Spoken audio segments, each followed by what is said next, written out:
the eyes say so much. Your eyes are always inches away from the monitor. Have you always played in this orientation, having it right up to your face? It kind of mimics your playstyle a little bit. Yeah, so no, I didn't always play like this. It was probably after Kansas City. I think I was like scrimming online at the time. And I was like, dude, I just can't lock in. What if I just like sit an inch away from my monitor? I'd just be like this right here.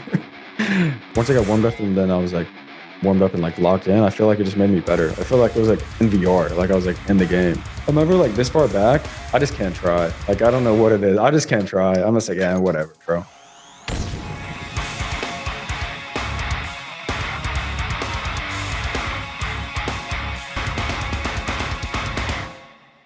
Welcome to Tide the Leader, a community-driven podcast about the past, present, and future of competitive Halo. I'm Eli the Ninja, joined with my duo, Makowski. Today's special guest is going to be Bound. This guy's been making waves in the competitive scene for the past couple of years. We could not be more excited to have him. How are you doing today, Bound? I'm doing good. I mean, first time doing a podcast, anything like this, so it's pretty cool to come on here and just try something like this. You know, I watched a couple podcasts, so I think it's so good to give it a try. I guess we'll go ahead and just start with some basics. I feel like there's a lot of stuff that people don't know about you. So if you could take us back to the early days of your, even just playing video games in general, what was your introduction to Halo and how did you get your gamer tag? So I started playing video games. I'd probably say the first video game I can remember this day was actually probably Counter-Strike 1.6. Wow. My family used to have a family computer. You know, just a computer that, you know, families use, nothing for like gaming or anything like that. I remember I'd used to come home from like kindergarten and we'd sit and I'd go on there and like play Counter-Strike 1.6 against like bots, not even against like real people or anything like that. When it comes to my first Halo memory, it'd probably be when I was 7 years old when Halo 3 came out. Yeah, Halo 3. The first thing I can remember is my brother going to the Halo 3 midnight release. I remember laying in bed, like hearing my brother and my dad, like my brother used to live in the attic, like his room was in the attic. And so his room was above mine. I was like hearing them play in Halo 3, like the campaign when it first came out. So it's probably my first memory of Halo. And then my first memory I can remember, like myself playing, would probably be Halo Reach when it came out.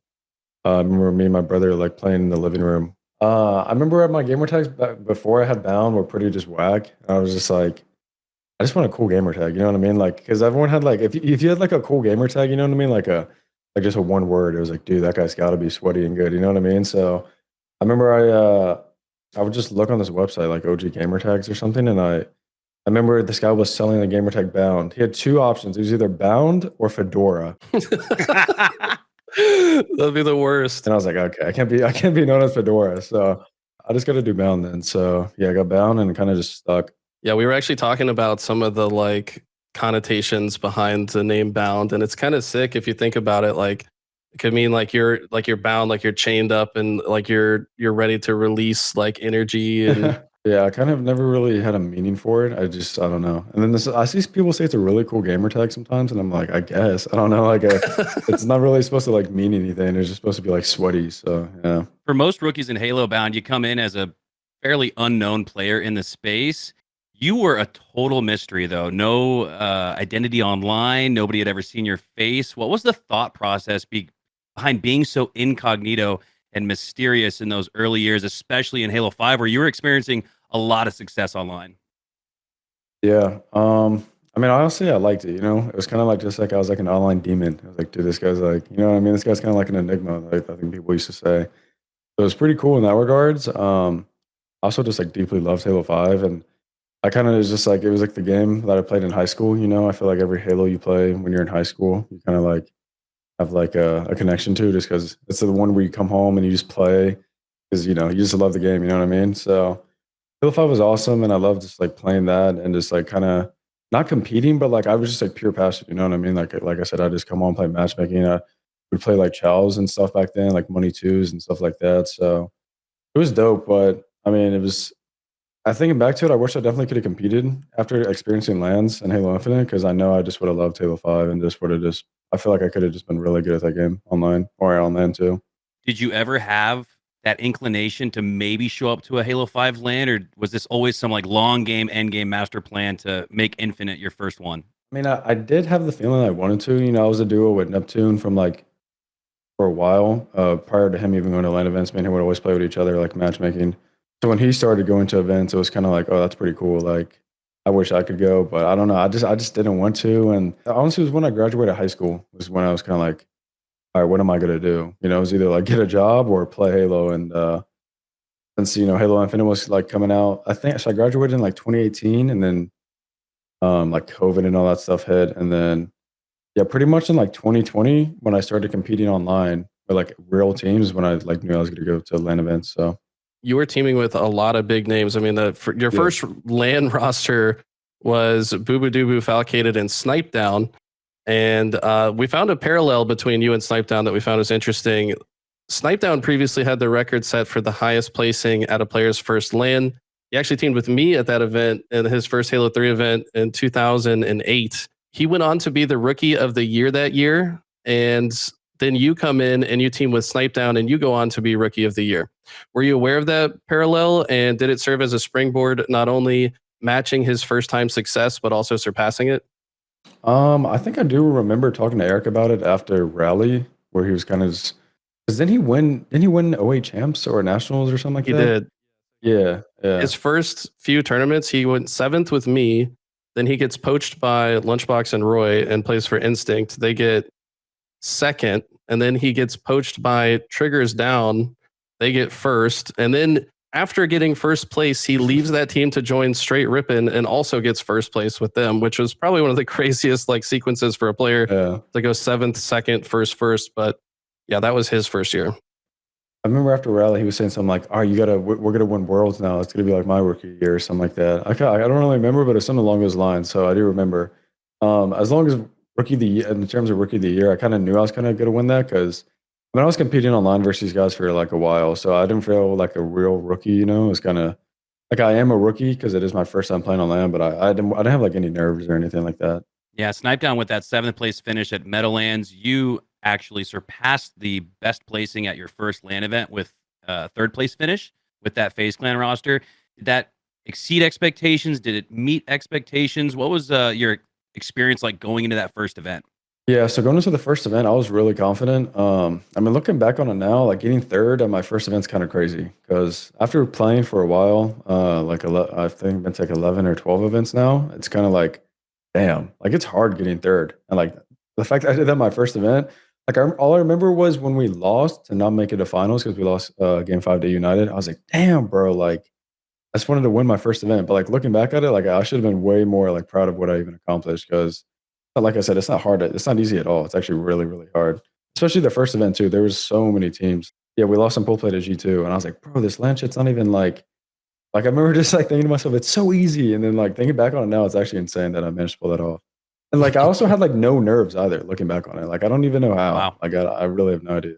It's just that confidence. I mean, it makes sense that you built up confidence. I mean, I was looking through your wiki and you were teaming with all kinds of legends leading up to before Infinite even came out. You were having a ton of success online, teaming with literally all the best in the game. Booboodoobo Falcated yourself and Lucid, who was going by Zayn at the time, which is just a crazy looking roster. You teamed with Renegade, you teamed with Arctic, Super CC, who are still quite good. RyaNoob. Oh yeah, RyaNoob and H2A. Yeah, I don't remember the Arctic one though. This says Arctic is an esports arena tournament, Halo 5, Bound, Arctic, Boo, and Lucid. There was that's right. Yeah, Lucid, Arctic, and Super CC. Yeah, there's like a handful of events in 2020 with those guys. But yeah, you had already played with and against all these guys. So just physically going to LAN, I think, is kind of a different experience for most people where they're like nervous because maybe they're scared of being known as like an onliner and like, oh, you're only good online.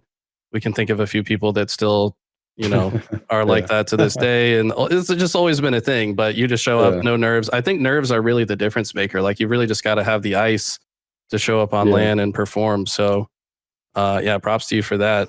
Quick aside on the H2A RyaNoob, brought up a memory in my mind, the Killtastrophe on Sanctuary. Were you on his squad for that? No, I was actually on the other team. I was actually a part of it. Oh. All right, so talk me through the POV of having a Killtastrophe. I mean, that's like a Mint Blitz clips in a MLG HCS lobby. That was nuts. What was your experience like? I mean, I mean, that's one of the best clips of all time. I'm running through to look at the other two. Turn They're turret. I can't get a touch on this. Yeah, it's fine. Shot turret. One Dead. in one shot back rocks. Got two. They're still on touch. Good job, Rocker. I'm getting bombed. Alright, you got it. Wait, I got a triple. Last guy. I'm sniping street. He could be shotty. Their nades one shot. Their nades one shot. Got it over. Spawn rock. Dead. Kill tack. Kill Tross right here. Kill Tross. Let's fucking go, Ryan. Same place. Olo, one shot. Kilimanjaro. Oh my god. There's one there. It's fun there. So I mean, at the time, our team was me, Trippy, Ola, and Neptune. None of us actually played H2A except Ola, and we were playing against RyaNoob's team, and they were like actually scrimming the game because it was like H2A 2020. Like I don't even think anyone was scrimming except him, and I don't even know who they were scrimming every day. But Yeah, we Ryan used to- had somebody, trust me. yeah, it's somebody. I don't even know. But our team was pretty bad just because I remember at the time Neptune was not like invested in Halo at all. He was just like he was like halfway out the door, halfway into COD. So I remember we were just showing up every weekend, just like getting destroyed, and we're just like, all right, fuck this, bro. That was actually like my first team I committed to for like going to LAN. Like if we were actually good, like I'm pretty sure we probably would have stuck it out. But we actually ended up being pretty dog shit. And I mean, you ended up seeing what was it, a Killpocalypse, the one before Killing Air? Yeah. Maybe it was a Killpoc. I thought it was the attachment for I the think it was whatever- 9. Yeah, So- whatever before the Killing Air, because I remember we were like, fucking thank God we spawned out. But I remember that game was just so bad. Like you were just sitting ring 3, right, the whole time, just black screening us. And we're just like, what is this? Like we're just spawning rocks on Sanctuary, just dying on repeat. And thank God, bro. Thank God Ola spawned out underneath the turn. Because if he didn't, he would have got the Killing Air, bro. I'm just sitting there thinking, like, how is this real? Like, how am I just spawning this guy's aimer like it's fucking Octagon? Like, how is this game even real? Like, it made no sense. I'm not gonna lie, that map, like the spawn design for that map in H2A was pretty bad. There was 3 spawns. And I'm pretty sure it was so predictable because it's like you couldn't spawn where you had just died. So like if he Yeah. just kills you under turret, you just spawn no, rocks. You couldn't. I don't think you could spawn where I think you spawned. I think it was the fact that his teammates were blocking the other 2 spawns. So like the turn, like he had a guy sitting hut or something. So that would Yeah. like block the other spawns, and we would just spawn in his aimer and die and repeat. And I'm like, how is this real? Like, I don't know, it was insane.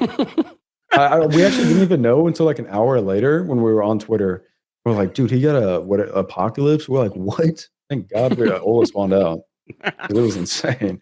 That's a great anecdote. Love it. Well, fast forwarding a little bit from that experience in H2A 2020 now to Halo Infinite at that opening event in Raleigh where you placed 3rd. Afterwards, you took the place of your former teammate in those infamous LVT 2v2s, Renegade. What was that experience like, and how heavy was that weight on your shoulders filling in for a roster that had previously won 2 events in a row? I mean, looking back on it, it's weird because like I said, whenever I'm in these moments, I really don't like feel the pressure. But looking back on it, it's like, damn, like that actually happened. You know what I mean? So I remember we got 3rd after the first event. And then the next 2 events, like I'm thinking, I'm insanely confident, like still going into these LAN events, but we end up getting like top 6 and top 8 on the FaZe team at Anaheim and Kansas City. So I remember after Kansas City, I'm like, damn, bro, like we just suck. Like we lost to E United to lose all 3 events. They beat us at all 3 events to like eliminate us in losers. So I remember after Kansas City, I'm just like, damn, like we're just not good, and like blah blah blah. And then I remember like Eco and Stellar just like hitting me up, and we got on a Discord call. They're like, yeah, we won a team, like Renegade's leaving or something like that.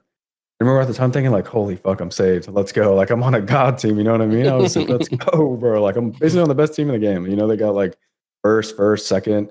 I'm like, I'll take it. You know, I didn't even hesitate. I was like, yeah, let's team. Like I didn't even tell my teammates, or I didn't even like think about it.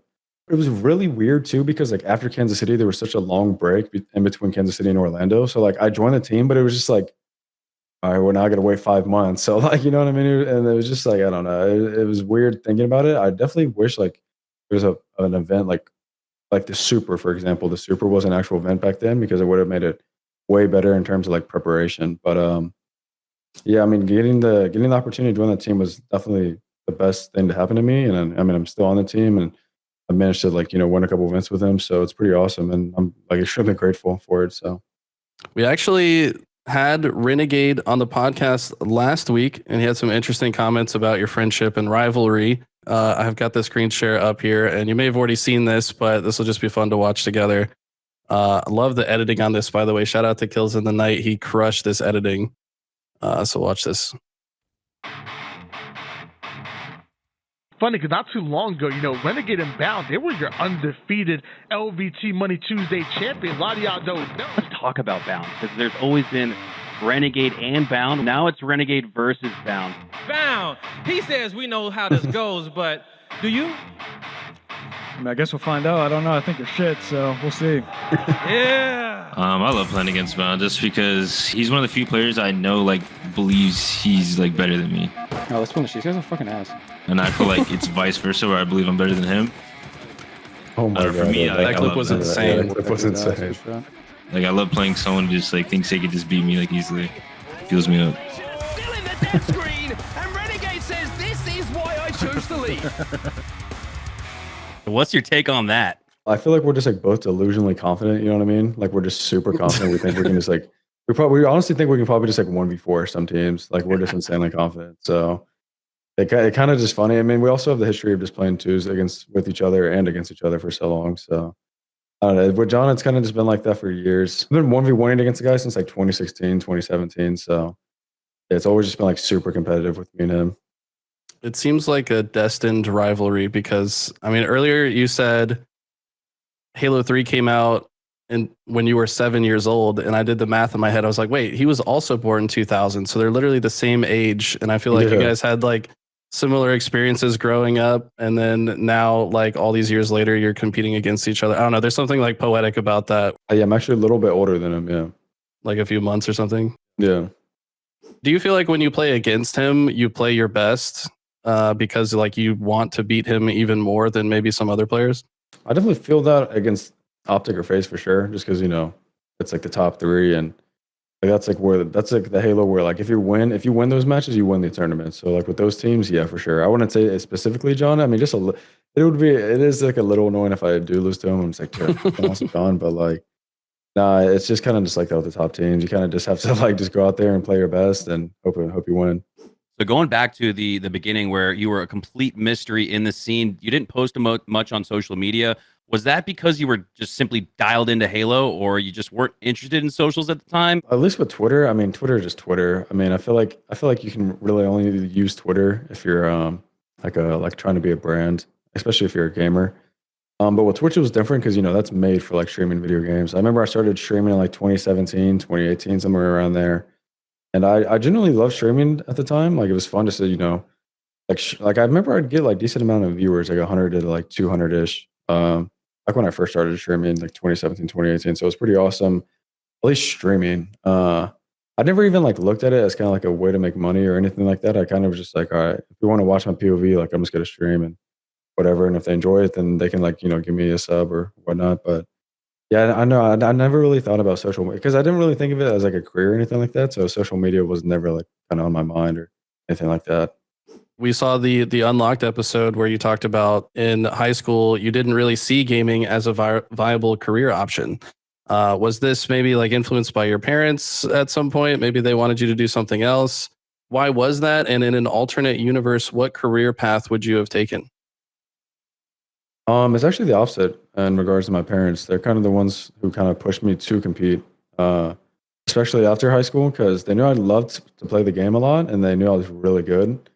Because I would win free for all, beyond free for all, 1v1s and stuff like that. I mean, I knew how the scene was back in Halo 5. It wasn't all that great in terms of just being able to live off it and just the terms of support. Because Halo 5 ended early and stuff, and just randomly went back to the past. So when COVID hit, because I had a real job working with my dad prior to COVID hitting, but then once COVID hit, I was you know what, I'm just gonna go all in on this and see what I can do. I was excited to do it. So, and my parents really were the ones that kind of pushed me to do it because they knew I was super good at it. So yeah, it's actually the opposite in terms of that. Yeah, that's surprising because I know for me, even personally, my parents were like, "You want to be a Halo?" This is 2005, but you want to be a Halo pro? You need to go get a summer job at Chick-fil-A and be a normal kid. So that's really cool to hear that you have that parental support. We had Woodham on the podcast a couple weeks ago, and we know that his mother's support is a big driving force for his success today. So love that for all the gamer parents out there that push their sons and daughters to get into this as a viable career, because it is, extremely difficult, but it's just like anything else, right? If you wanted to go pro in the NFL or NBA, you got to be the 1% of 1%. So while it's extremely difficult to do, it is viable, and there's opportunities even outside of just playing professionally. Switching gears a little bit here, watching a lot of you on the main stage, because you guys are always in big matches, I love watching those matches because I have the player cams and you can really sense like the body language, the intensity, the focus. The eyes say so much. Your eyes are always inches away from the monitor. You remind me of Fear itself when I was competing back in the day with Eli the Ninja. Have you always played in this orientation? What's the thought process behind the tilted monitor and having it right up to your face? It kind of mimics your playstyle a little bit. Yeah, so no, I didn't always play like this. It was probably after Kansas City. I think I was like scrimming online at the time, and I was like, dude, I just can't lock in. Like, what if I just like sit an inch away from my monitor? I would just be like, I'd just be like this right here. Yeah. And I just, I just sit there, and it's like, I feel like once I got warmed up and then I was like warmed up and like locked in, I feel like it just made me better. I feel like it was like in VR, like I was like in the game. I think it's also like a result of just playing LAN. When you're on main stage and you're kind of just playing, you kind of just want to just block everything out. And I think just sitting that close, at least for me, just kind of like helps me just not even like feel like I'm at a LAN event. You know what I mean? Just like just strictly just end the game and just like I'm playing at home or something. If I'm ever like this far back, I just can't try. Like I don't know what it is. I just can't try. I'm just like, yeah, whatever, bro. Like that's how I used to play like during Casual Halo 5, couch gaming. Yeah, exactly. Like even though I'm not even that far back, like that's like normal for people right there. But I don't know. It's kind of just stuck, and yeah, it just works for me. Recently, a hot conversation started about the state of competitive Halo as it relates to maps, sandbox, etc. What's your take on the current landscape of the competitive settings, and what would be some of your suggestions to improve the current state of the game? I think we're in a good spot now. I think it could be a little bit better in terms of just like competitive, at least to me. I feel like I'm kind of just like a hardcore competitive guy, at least when it comes to the settings. Like the first game I got into when it came to competitive was Reach. And Reach has like no shotguns, no swords. It's pretty much just the DMR sniper and like the needle rifle and rockets. That's pretty much it. But like other games like Halo 2, Halo 2 at least had the sword and the shotgun. So I feel like it's a little different. I mean, even Halo 3 had the sword, but it was only on one map. But I feel like with Infinite, it's just so different because, we're on such high frames. You can have like different speed than other people. If you're a guy G-sliding around, it's so much harder to counter like a bulldog than it wasn't like Halo 2, when you could just like throw a nade on the ground and shoot him in the head because he can't slide at you. You know what I mean? But I feel like with Halo Infinite and just any Halo moving forward, at least it should just be like super competitive, at least in terms of the setting. That's just how I feel. Like no shotguns. Like if I was making the settings, I'd have no heat wave. But like say we need to at least compromise. I think the heat wave's all right, just because you can somewhat outplay it. If you're like pushing sword on pit and a guy has the bulldog, if he's a pro, you're pretty much dead. There's no way, unless you like shit on him and he misses somehow, you're not killing the guy. So I don't know if you guys saw my tweet to Lucid. I pretty much just want like precision weapons, rockets, because I think you gotta have rockets. The combo, just because I feel like the combo deserves, it's the one thing that can like pretty much counter the OV. And then I do like the addition of the disruptor. I feel like the disruptor is like, it's not like broken, but it requires like a level of like skill and creativity. That's kind of what I think just all weapons should like be if it's in competitive. Like it either needs to like take a level of skill, aiming, or just like creativity. And if it just doesn't have those things, I just feel like it should not be in the game. What are your thoughts on the Bandit as a starting weapon, more specifically the TTK? So I see a lot of people complain about the rate of fire with the Bandit. I don't know. I'm kind of like iffy on it because I feel like if we were to slow it down, the game would be a lot more slower, and it'd just be I feel like it kind of play like how it did with the battle rifle. If the TTK were to slow down or just anything like that, I feel like it just makes the game so much harder in terms of like individual like creativity and like opportunity, and it would make it more of like a team game, kind of how it was with the battle rifle. So I kind of like it. I feel like it's kind of in a good spot, but I mean, I wouldn't be opposed to it if it were to make the game better, but I don't think it would. I think it would be interesting if HCS were able to somehow maybe create like a different build of the game that they could test, because I feel like these kind of changes make massive implications to the way the game plays, right? Like even just barely changing the rate of fire of the starting weapon could have massive impacts on the gameplay. But if they could create like a test build and then maybe give it to like a handful of pro teams to just scrim on it for a while and then just like get to know how the game feels and then maybe give input based on that, that would be awesome. It sounds like it'd be pretty difficult to do. Maybe that's a bit too ambitious of an ask, but I don't know. It does feel like it's hard to know how things are going to play until we've spent a significant amount of time with it, right? Like, I feel like when the Bandit first came out, everybody was super excited about it. Oh, this is great. This is exactly what we needed. But now it's like, after spending a lot of time with it, the game has kind of evolved and changed. So just a thought that I have about that. And, you know, maybe somebody from HCS is watching and could make that happen. That'd be awesome. We actually had T-Squared on the podcast last week, and he made a great suggestion, and it's a tried and age-old tradition, if you will, but this MLG, almost like Players Association or HCS Players Association. Did you see that tweet from Tom and some of his ideas around that? And what are your thoughts? And do you think that's possible in today's Halo? Yeah, so I did see his tweet. As of just recently, we have kind of just got a good amount of pros. We've kind of got like 1 to 2 people from each team to try to like talk about changes. I know Clutch from 343 has kind of just been also pushing it like on us. Like if we really want these changes, we really do just have to like come together and like make an effort to at least like give like our feedback to 343. I know I know a lot of us kind of just like go on Twitter and we complain, but like none of us actually like, not all of us just get together and try to make a change, you know? So I feel like it's going good. We're just like kind of slow about it, but yeah, we actually, I think his tweet was like a kind of a good inspiration for that, because I saw his tweet and I was like, yeah, that does sound like a good idea. As HCS's Season 1 Rookie of the Year, who are some up-and-coming players right now that have maybe caught your eye that could potentially be this year's Rookie of the Year? Is Lashot a rookie? I don't even know. Technically, he did compete on LAN last year. He had a great Fort Worth tournament, but he was part of the open bracket, right? He wasn't in pool play yet. So I think that would qualify him as one of those guys that are up there in Rookie of the Year. I'd probably say Lashot. I don't really know anyone else who's kind of also just taken off this year, but Wootum would probably be in that conversation. Oh, Wootum, yeah, Wootum. Yeah, Wootum too. If I was just going based off like individual, geez, I don't know. It's hard to judge this because I don't even play against Wootum online. You know what I mean? He's a EU, so I would give it to Lashot right now just because I feel like he's a really good addition to his team. When you play against him, he doesn't really seem like he's like the new guy on the team. He's kind of just like, he's just a good fit for them, if that makes sense. I think they're definitely like top 6, and I think they could probably get top 4 for sure if they push themselves. Yeah, totally agree. I think Lashot's a really exciting player to watch. Your free-for-all world champ at last year's world championship, and not only got the gunny, but like you said, his placing on the map, the way he positions himself, he doesn't look like a free-for-all kid, and he doesn't look like a rookie. So very impressive to see how he's adapted into 4v4s. Fast forward to last year's Salt Lake City event. That was your first LAN tournament win.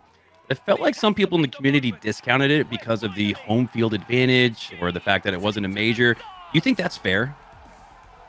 I would say no. I mean, all the top teams were there. You know what I mean? I did hear people say that, and it was kind of like why I tweeted after I won Arlington that I won a major, because people would just be like, "It's not a major, or an invitational." Like, I don't know. Like, I'm not trying to disrespect anyone by saying this, but like, just because there's like not the Australians there, you know what I mean? The Australians think, oh, like it's not a real event win, you know what I mean? Like, I don't know.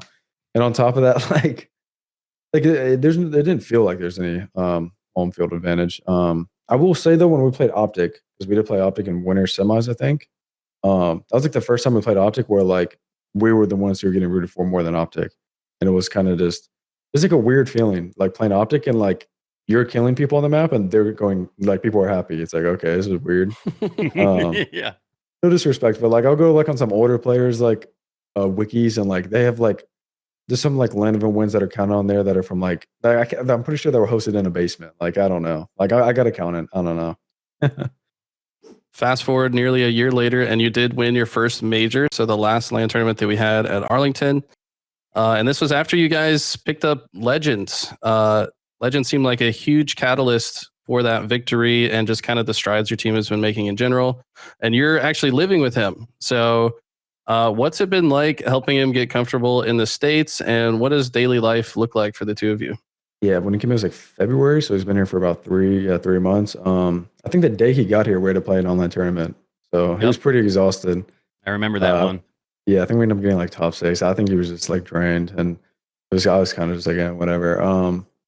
But yeah, in terms of him just living here, I mean, he like I've talked about it before. Whenever I do like an interview online or anything, he just plays the game all day. Like he's just in his room, like just playing all day. I know that sounds insane. Like you probably think I'm exaggerating, but he just plays all day. You know, it's kind of you don't really have to do anything for him. We don't even see each other that much because we're just we're gamers. We're just in a room playing all the time. So the only time I really see him is if we're like food or anything like that. But yeah, no, he pretty much just came here and he just lives the same life I assume he did in France because he just plays all day. So I mean, he's a phenomenal player. It's so exciting watching. I mean, honestly, both of you play. A lot of people have started to say that he could be the best player in the game. I mean, you were in my stream the other day when I was going through you guys' stats, and like some of his stats are just completely off the charts. Like he's doing insane kills, insane assists, insane objective. I mean, when you just watch his screen, it just kind of feels like he's never really out of place. He seems to always have the right timing with the plays that he makes. Very rarely does it feel like I see him even make any kind of error at all. What's your take on that? And I feel like you yourself probably feel like you could be the best player. There's a handful of other players in that conversation. Stellar is always in that conversation as well. Where would you rank Legend, or does that even matter to you? I think everyone on my team is probably the best at any given moment. Like, I don't know. I think we're all just really fucking good, and I think we kind of know that. But Legend, I mean, he brings something different to the team. He's probably the only person I play with in Halo Infinite where, like, he's, like, never dying. You know what I mean? Like, he's always living somehow. Like, you know how you can see your teammate through the walls, like, the little outline? Like I'll be spawning up, and I'm like, I see him across the map, like, and I'm like, oh, he's dead. And like 5 seconds go by, and he's not on the kill feed, like, dead. I'm like, dude, what the hell is he doing over there? Like, he's always just living somehow, and just like, what is he doing? You know what I mean? And then sometimes I'll be on my death cam on his, and like he's just shitting on people. Like he'll just like shit on people. And I don't know. He's just insane. Like he's really good at OBJ. You know, running the flag. I know you guys see him run the flag like on pit and stuff like that. We lost our mind. It's just an SSG. And Legend with the flag is too freaking good. Another G-Slide's gonna get hit. Another 15 meters skipped across the map. He's gonna get through the long haul because of it. And SSG might just secure 2 back-to-back 3-0 speed runs. Argyle and now Empyrean. SSG, what's in the water in Utah? What in the world did we just watch? See this is like yeah, he's always, it's funny because I remember like in our Discord he like posted that, and I watched it, and he's like doing the wall, like he's doing like the wall jump thing with the flag, and I'm like, yeah, I'm not doing that, bro. Like I'm just gonna run it down the long haul. Right. And then when he's doing it, it's like it's insane because it's just so fast. Like there's times where we're playing the pit, and like I'm like, what the fuck? How is there flag and like under a flag? Like how are we about to cap this? Like I just died like 10 seconds ago. Like I don't even know what just happened. So Legend has my mind blown. I was just gonna say, I just gotta bring this up because like I've been playing a lot of matchmaking myself, and I've had a lot of games with him on my team and against him as well.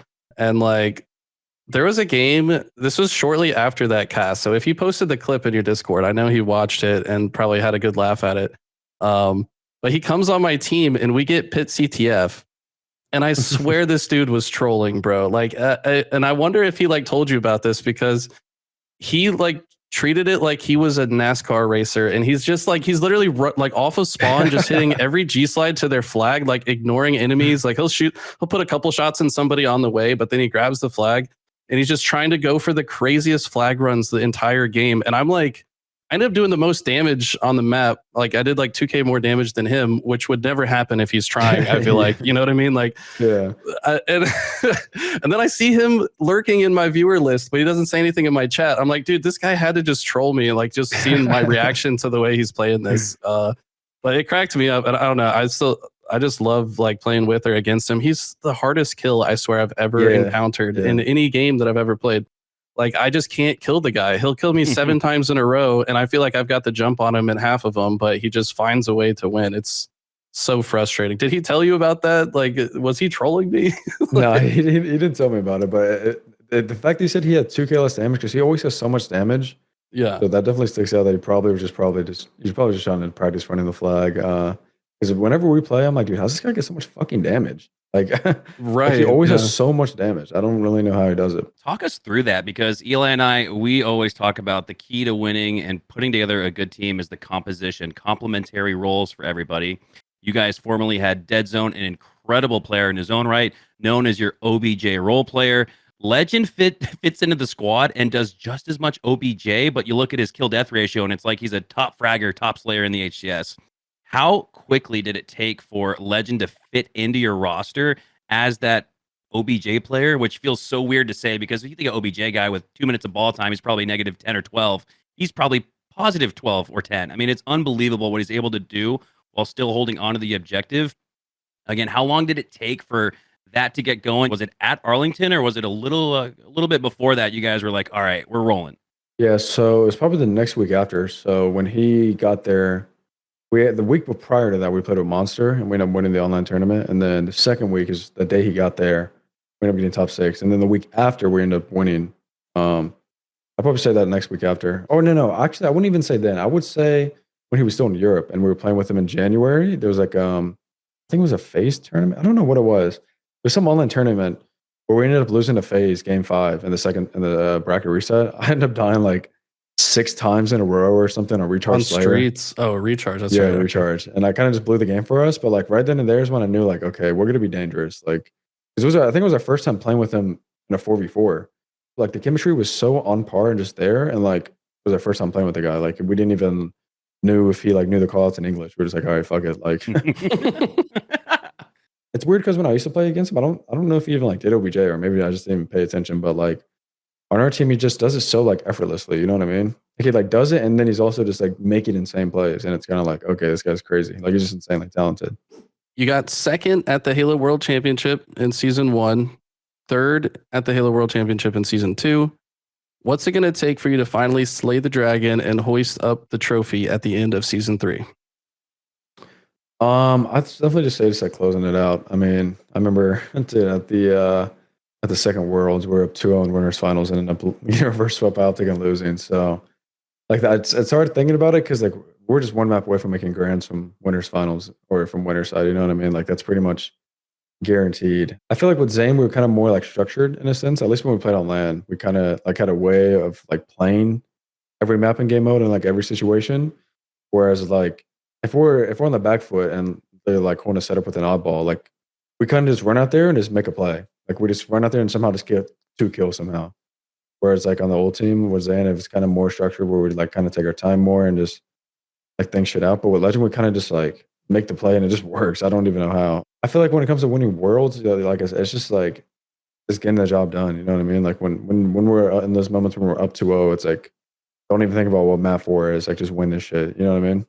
I think that you bring up a great point, especially when you mention those 2 top teams that are kind of in contention for you guys. Now Shopify Rebellion's kind of become almost like your off-season, or not off-season, but between events rival. What's that budding rivalry been like to you guys? 15, 30? Was it 30 matches you guys played in a matter of like 15 hours or something like that? I think it was actually 29. I think it was 29. That's a lot of Halo played. But you guys have gotten very familiar with Shopify Rebellion. What's your take on their almost infiltration into the big 3? I definitely feel like it's a combination of 2 things. Just one, whenever we scrim them, they kind of just don't try that hard. I feel like whenever we scrim them, they're kind of just like letting us shit on them. And then, we'll go to play them in an online tournament and they're just like a completely different team. We're like, bro, why are these guys like trying so hard now? I guess another thing too would be they also are really fast. I'd probably say they're like probably behind us in terms of like this. They're probably the second fastest team we play, or like the fastest team we play, but like the second fastest team in the game. Like when we play Optic and FaZe, they play way slower and it's kind of easier for us in that sense of we can just kind of run at them and make a play. Whereas these guys are kind of running at us and making plays on us. It is online though, and I feel like if they can do it on LAN, I definitely feel like they're in the contention for top 3 and maybe even winning an event. Yeah, it's funny you bring up the pace of play because I remember saying to Eli when we were casting, we casted I feel like a lot of those Shopify versus SSG matches, and I said, "Whew, Eli, we gotta stop down and take a deep breath, man. I've never seen the pace of play so fast in Halo, dating all the way back even the classics, which obviously didn't have movement tech and sprint, but it really felt like the pace of play ticked up just recently in the past couple of weeks." I don't even know what happened because like I remember we would just be playing them like a week prior and they were just a completely different team, and then we're playing them the next week and we're like I don't know what, like a light bulb just went off in their head. They're like, let's just play as fast as they do and see what happens. And they're just like kind of just running around and just looking like idiots on our screen, but like at the same time I'm like, is this what we look like on other people's screens? Like, they think we're idiots, you know what I mean? It might just be online kids a little bit, maybe. I don't know. No, I'm kidding, but they're definitely good. I mean, any team with Mikey, Soul Snipe, and I guess Suppress too. Like they kind of understand like how to play fast and how to make it work. And then Cycle too. Cycle's really good, a really good player too. The mental is kind of like their anchor on their team, the way they play. Yeah, like I said, if they can do it on LAN, I'll definitely be impressed. We got a couple of quick cues. You can answer these with as many words or as few as you'd like, but these are more meant for rapid fire. So, Eli, take it away. What is your fondest Halo memory? Probably winning Salt Lake City, like just being on the like when we're about to win, like and then just like I'm sitting there like, damn, I won an event. I know it's generic, but yeah. No, it makes sense. I'd say most people's answer is their fondest memories of winning tournaments, so it makes a lot of sense. What is a Halo hot take that might have you roasted on social media? I don't even know. Halo 3 is horrible online. I don't know. Halo 3 is just dog shit online. Like it's just the game is not good. The game's not meant to be played online. I'll just say it. Like at least the OG version of it. Like I feel like the game's good online, but online the game's just horrible. Yeah, I mean, I kind of agree with you. You're probably right. Like the Halo 3 fans are insanely vocal. You're known for your haircut, or as Makowski wrote in our notes, having luscious locks. I didn't want to say that personally, but Makowski wrote that. So you're known for having luscious locks. Who's your top 3 Halo haircut tier list?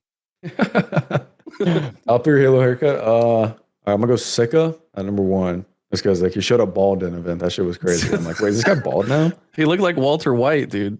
That shit was crazy. I was like, wait, he's bald. Yeah, we'll go Sika. Stellar. I'll put Stellar too. Halo Jesus. Yeah, Stellar. And then I don't even know. I don't even Snakebite, just because I never see his hair. I've never seen Snakebite's hair, so we'll just go Snakebite. He's always wearing a hat. He's got the Snakebite hat on. Yeah. The SP classic, yeah. Yeah. That's funny. What is your favorite weapon throughout all Halo games? Probably the sniper or the DMR. Maybe one of those. From which Halo?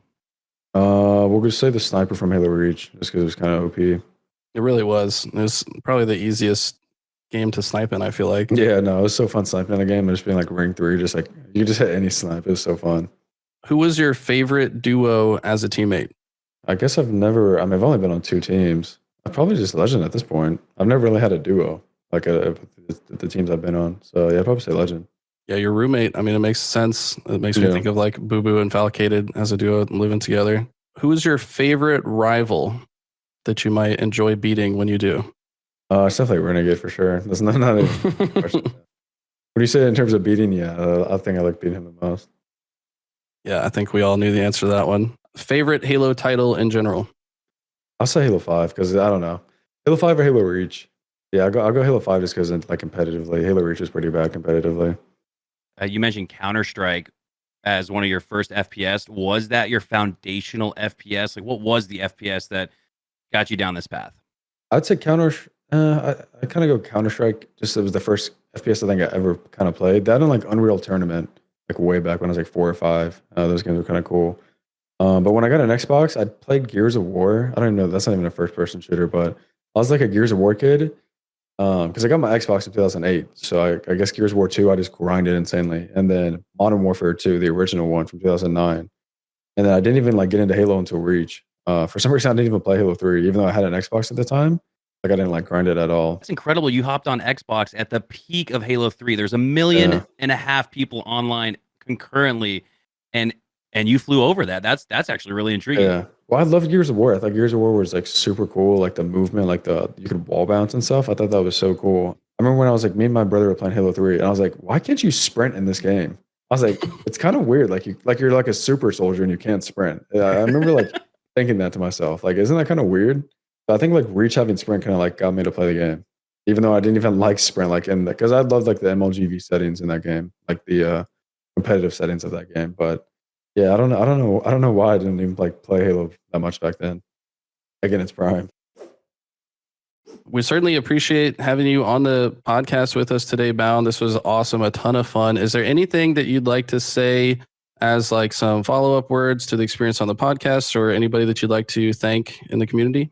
Thanks for having me. I've never done a podcast. I've always kind of wanted to do something like this, so it was cool just like an opportunity and just come on here and just like talk, just actually like get to talk to people instead of just stream and just rage and stuff. So it's cool to come on here and just like just be being able to be myself and not be angry all the time and about the game and shit. So that like hits my heart because me and Eli have been talking about doing this podcast for years now because there is no gaming title or esport competitive title with more rich history and even present history and future history than Halo, at least in our eyes. Yeah. We're a little biased. Yeah, I'd agree. I'd agree 100%. I mean, it's been going for like 20 years, so 100%.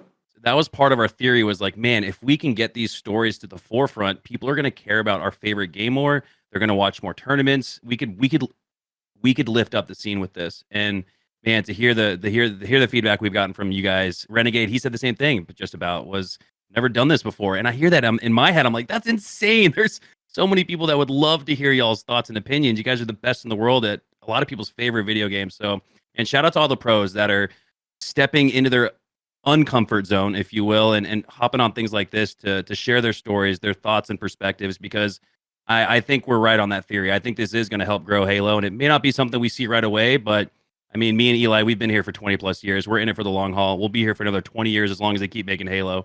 So shout out to the players, man, past, present, and future that have come on and shared these stories, because this has been one of my favorite gaming experiences of all time is doing this podcast. And we have got to stop down and thank Kills in the Night, because without him, it probably would have just been another year or two me and Eli talking about doing this shit. Oh, so, facts. Shout out to Kills, man, because he has put this all together. He puts just as much time and energy into the post-production. He's here in all of our recordings, and I know he's a little bit behind the scenes, but I want to put him up to the forefront. And I'd even be like, dude, Kills, you're the editor. Include this in the podcast, man, because you deserve a lot of love. I know Kills doesn't come necessarily from the Halo community, but man, talk about indebting yourself to it, putting 10 to 24 hours into these episodes. I mean, dude, it's a true labor of love. So as much as I thank the pros that come on, I got to thank Kills in the Night as well, because he's really brought this all together.